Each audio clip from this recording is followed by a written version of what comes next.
Hello,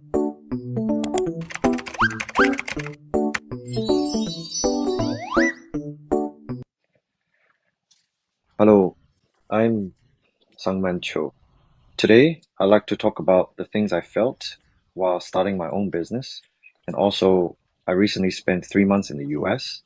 And during that time, a lot of people around me asked me questions. They often ask me how my experience in the US was, what lessons I learned about, starting a business and things like that. So I thought I'd organize my thoughts and make a YouTube video about it.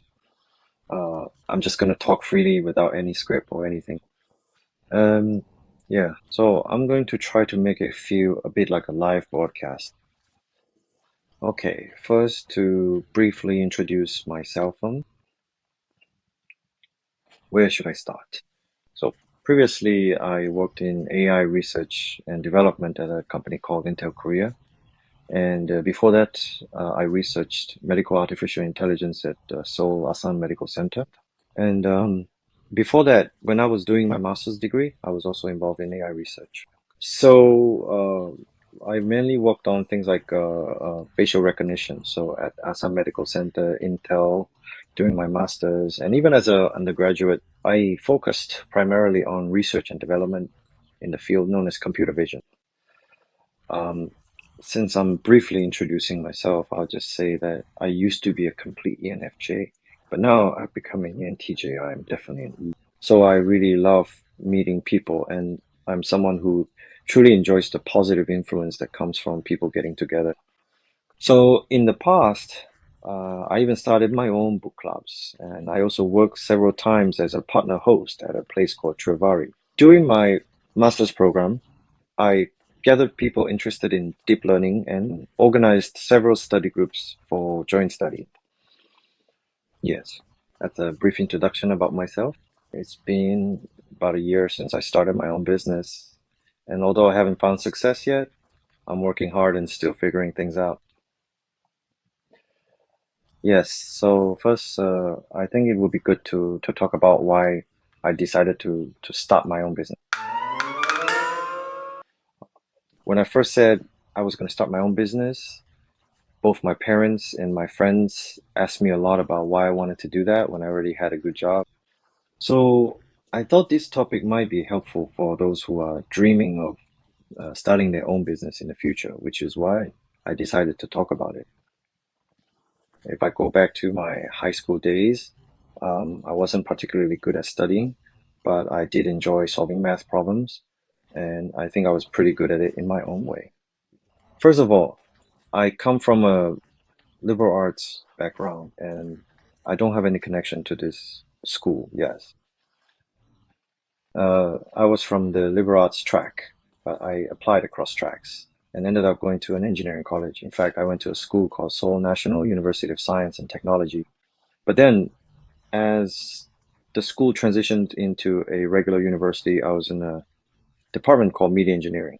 After I returned from military service, that department merged with the Department of Electronics and became the Department of Electronic IT Media. I think luck is really important in life. After that, when I came back from the military, there were new electronics coursework offerings. So I took some of those courses, and then that's when I first got exposed to coding. Sorry, I got a bit off track. Well, first of all, in high school, I was pretty good at solving math problems, and I really enjoyed teaching my way of solving problems to my seatmate or other friends. So whenever I showed them a better way to solve a problem, I felt a great sense of fulfillment. So I think the act of helping someone was very meaningful to me. Back then, my dream was to become a private academy teacher. So I realized that teaching people who don't know something very well is really rewarding and makes me feel good, which is why I dreamed of becoming an academy teacher. Then, as I entered university, my dreams started to change little by little. During university, I participated in an entrepreneurship club called Prography, and I think the friends I met there really inspired me a lot. That was the first time I encountered the concept of a startup. And after that, I realized there was such an amazing field out there. I thought the process of everyone searching for their own dreams was cool. After that, I realized that starting a business might give me a sense of fulfillment similar to what I felt back in high school when I taught others. So I thought that if I could create a service that someone needs and generate value through it, it would be quite rewarding and I could have an even greater impact then as an academy teacher. Because if you create a service, it could become something that people all over the country use, or even a service that's famous worldwide. I think I had thoughts like that. So that was the turning point when I really started to dream seriously about entrepreneurship. But there was one problem during that time, as I mentioned earlier. I wasn't very good at studying, so I had a sense of inferiority, or maybe trauma. Is that what you call it? Trauma? Or maybe it was a complex. So I always had this sense that it would have been better if I had gone to a better university or joined a big company. And I personally thought of that as a weakness. So at some point, I thought, I should work at a big company. And up until then, my plan was to join a large corporation and then start my own business afterward. But when I first started applying to big companies, things didn't go very well. But thanks to connections from people I used to study with, I was introduced to an opportunity and ended up interviewing at Seoul Medical Center. So I worked as a contract researcher in the AI research lab at Seoul Asian Medical Center for about a year. At that time, I also had some other goals in mind. Um, I was thinking about starting my own business. Um, and back then, AI technology was just beginning to advance rapidly. But I realized that the problem of cancer still hadn't been solved. So I wondered, even though AI is helping to solve so many problems in the world, why hasn't it been able to solve the problem of cancer yet?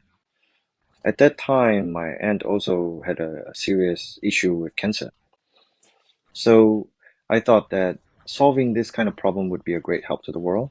And that's why I decided to join Seoul Asan Medical Center. But contrary to my intentions, I ended up doing other things. And one of the things I realized at that time was that maybe the timing isn't quite right yet to start a business in medical AI. Because even if there's just a 1% chance of something going wrong, it can have serious consequences. Hmm. So, when it comes to adopting AI, there was definitely a very conservative attitude. And I also didn't know much about the medical domain. Although I did pick up a few things over the course of a year, I still thought that maybe somewhere else would be better fit for me than here. So, after a year of research, I was lucky enough to get a job at a large company. So, I got a job at Intel Korea. There, it was about other companies or other factories.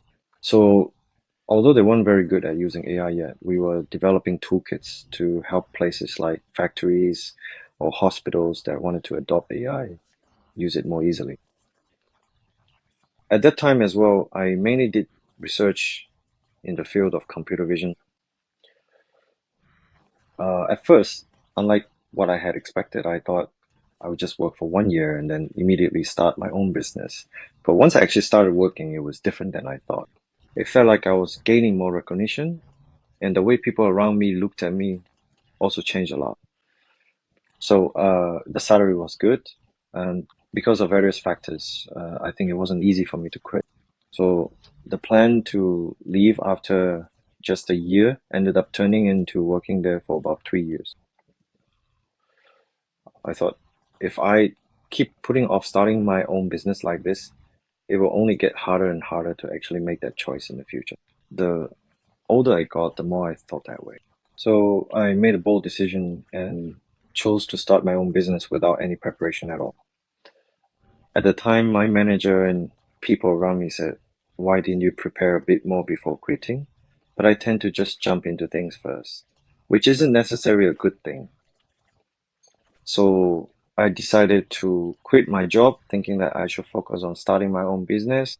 So I worked at Intel for about 3 years in total, and I really learned a lot there. But I think it would be better to talk about those things elsewhere. That's how I ended up starting my own business. But when it came time to decide who to start it with, I remember struggling a lot with that decision.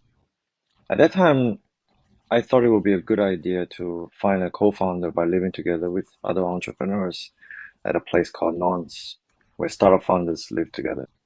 So actually, about 3 months before I left Intel, I moved into this place called Nonce. So I talked to people and made some efforts to find a co-founder. Then one day around last March, I found out about an accelerator program called Antler Korea. They said they would give me a great opportunity to find a co-founder there. And they also said they give you $1 million per month, so I decided to join the program. After that, I met my current co-founder, and we've been working together for about a year now. Yes. So I think that's been my journey so far. Right now, after spending about 3 months in the US, I've come back to Korea to regroup and get things organized. Yes, that's right. So to sum up the reason why I started dreaming of entrepreneurship, I think it's because I liked having a positive influence on others. That could be my family, or it could be on a global scale. But for me, I really want to see people in our country, the people around me, do better. And that brings me a great sense of fulfillment. So in order to achieve those things, I started dreaming of entrepreneurship. Yes. And now I think it would be good to talk about why I want to do business in the United States. Uh, After I first started my business, I had a lot of concerns. In fact, one of the biggest advantages of entrepreneurship is that you get a lot more time to reflect on yourself. At first, I just vaguely liked the idea of America. There are a lot of great universities and great companies there. It's the world's number one market, the leading country for new beginnings, so I wanted to experience something there. That was about the extent of my vague thoughts. So I went there for about 2 weeks as a trip, and I think I learned a lot during that time. But now that I think about it, the reason I have to do business in America actually aligns with my original purpose for starting a business. I believe that for our country to do better, we need to expand globally more and more. Within our own country, resources are just too limited. If you look at the case of Israel, its land area is similar to ours, and in fact, we have a much larger population. But seeing how American companies buy Israeli companies for quite a lot of money made me think that it would be great if Korean entrepreneurs could also have more influence in the US market or even in other countries. But for various reasons, it seems like that's not really happening well. First of all, I don't think entrepreneurship is all that popular in Korea. It also seems like there are quite a lot of people who prefer a more stable life. And when it comes to the path to success, people tend to think of doctors, lawyers, or other prestigious professions first. So taking big risk as an entrepreneur hasn't really been seen in a positive light. So honestly, most people around me just say it's enough to live a stable, comfortable, and happy life. That's what people often said. So as I started wanting to do business in the US, I came to think that, as I mentioned earlier, for our country to do better, we need more entrepreneurs who want to expand into the US. And as more and more success stories accumulate in this way, I believe that in the next generation or the one after that, there will be even more people who think maybe I could start a business in the US too. But I think this itself is a really big snowball effect. So I believe that if there is a path to success somewhere, Koreans are the ones who will find it and pursue it more cleverly and quickly than anyone else. So if people like me work hard in the US and succeed, and that becomes known eventually in the next generation and the one after that, more people will want to start businesses in the US. I hope to become someone who can give others that kind of courage. That's why I decided to start a business in the US. And I hope that by succeeding in business there, I can become someone who helps people dream globally, whether that's in the US, Japan, China, or anywhere else. That's the reason I wanted to do business in America. After deciding to start a business in the US, I thought that I should visit America myself. So Uh, Around December, I visited for about 2 weeks. And then more recently, from March to June, I spent about 3 months there. I also try to organize my thoughts by writing blog posts about what I realized in the US. And the first thing I noticed was definitely how big the market is there.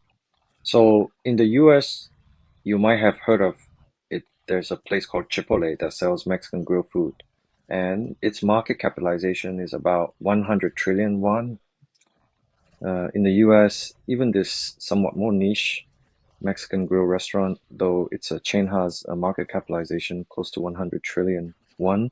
For comparison, I believe SK Hynix in Korea has a market cap of about 140 trillion won. So the difference between the market caps of these companies isn't all that huge. And in the US, the company with the highest market capitalization exceeds 4,000 trillion won, whereas in Korea, the top company doesn't even reach 400 trillion won. Since the market is so large, talent from all over the world is drawn here, and that in turn seems to lead to even more opportunities. So I realized, first of all, that it's a huge market, and because of the large market, it becomes a country where talented people want to come. As more and more talented people gather, there's so much more to learn. And although it might be a bit more challenging, it creates an environment where you can compete with the smartest and most outstanding people in the world. Yes, that's what I felt. And secondly, in order to better understand American culture, my co-founder and I lived together with other foreign entrepreneurs for a month. So we lived together from April to May. One of the things I noticed then was that those friends were also working really hard on their startups. But I don't think I ever really got the sense that they were always working extremely hard. Instead, they seemed to know exactly when they needed to focus, manage their condition well for those times, and when it was time to rest, they really knew how to relax. Also, when they faced problems, I felt that their mindset for solving those problems was quite different. There's actually a good example of this. Recently, we've been looking into AI for hiring. There was a friend of ours who was also looking into the hiring field. He's Indian, but he lived in Singapore and is now running a business in the US. One day, he suddenly told us something. He said, working in HR, you're working in HR too, so let's help each other out. Then one day, he suddenly told us, I'm going to give a presentation tomorrow, and a lot of HR people will be there. He suggested that it would be great if we could come and give a presentation as well. So I told him, we don't have anything prepared for a presentation. But he said, why does that matter? He said, this is a great opportunity, and you have your own ideas. So why not just put together some materials to share those thoughts? He also mentioned that the others weren't very prepared either. So I thought, oh, really? Then let's give it a try. Well, I figured we could just put something together quickly and make it work. So I tried to sign up, but there's an app called Luma that gathers event information. When I checked there to register, all the presenter seats were already sold out. So I told my friend about it again. I told him, hey, the presenter tickets are sold out, so I can't do it. And he said, no, why is that a problem? He told me, if you want to present, you can just email or call the organizer, can't you? So I think I was really surprised at that moment. I thought, oh, I guess I can just do that. So I sent an email, and then after that, um, yes, we ended up being added to the list of presenters. And actually, to be precise, I didn't send an email. After my friend said that, we attended the event and happened to meet the organizer. So we talked to the organizer directly. We told the organizer that we wanted to present, and the organizer said, if there are a few minutes left at the end, I might be able to give you a chance then. What struck me the most in this episode was that at first I thought we shouldn't present because the tickets were sold out and we weren't fully prepared. But my friend had a completely different mindset. If there was a problem to solve, he was determined to find a way to solve it no matter what. And another thing I felt was maybe the reason you need to be in the US I think that's probably the case for people who want to do business in the US. As I spent more time living in the US, I started to get to know people one by one, and those people would introduce me to others, and that's how these connections started to form. Actually, I think the reason why it's easier to start a business in our country is because you already know quite a few people. So, for example, in Korea, it's easy to get introduced to someone through a friend of a friend and have the opportunity to talk to them. But in the US, since you don't have any of those connections, it's really hard to build them from scratch. However, as you live there, you gradually get to know one or two people, and through them, opportunities arise. I think the fact that these opportunities are created in the US is a really important point. So honestly, even just a few months ago, I wondered, why do you have to go to the US to do business there? I couldn't really answer questions like that very well, but well, whether you're in Korea or the US, if you're running a business, luck is always going to play a role. But when that luck manifests itself in the US, it definitely makes it easier to do business there. That's how I see it now. For now, I think it would be good to wrap up the conversation here today. And as for more specific or different topics, maybe we can talk about them more depending on the response. Thank you.